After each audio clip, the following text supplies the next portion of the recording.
When Forbes ran the op-ed this week by a local school university professor, it had quite the reaction from a lot of people. It basically was suggesting that instead of libraries, we should have private corporations, like Amazon, have a local library because people weren't getting their dollars out of the investment from their tax bills.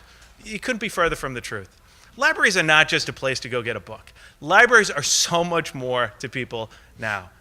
First and foremost, yes, you can get a book. You can read your newspaper, your local magazine. Well, you know what? You can get DVDs here. You can get Blu-rays here. You can get video games right at any library now. In addition to that, it is an oasis and a retreat for a lot of people out there, in particular for people who don't have the means to have the availability of things such as internet access at home. You can come to your local library and get Wi-Fi. You can come to your local library and enjoy the ability to sit down and do your research instead of going to an empty house maybe after school. I feel that certain things in life are a classic. A library to me is a classic. It has withstood the test of time, and it will continue to withstand the test of time.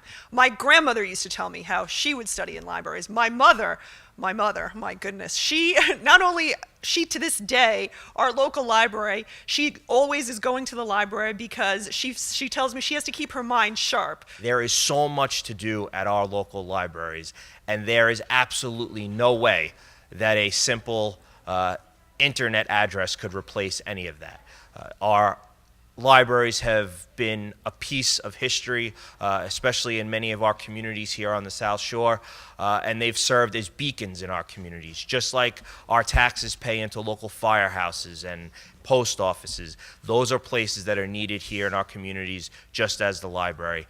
The days of the library being that you just come in and get a book or get a CD, those days are over and they're gone. What's happening here is exciting. We have about 3,500 people a month come in here just for programs. And we cannot be replaced. The significant roles libraries play and the vital services that you have heard here today speak for themselves.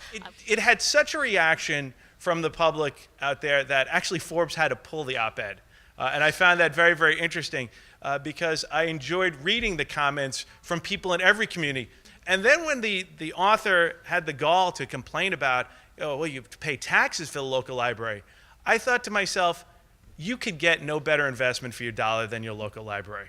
For less than 1% of your tax bill, you can come down here and enjoy every single benefit they have. From the children's room, to the adults' room, to the programs downstairs, to the art programs, to hearing different lectors, to hearing other elected officials talk about important events that are happening in our community. It was the response from the residents that was so rewarding. So we're here to remind people, you know what? It's a great opportunity to rediscover your library. Come down and see exactly all the great things this as well as your local library provides.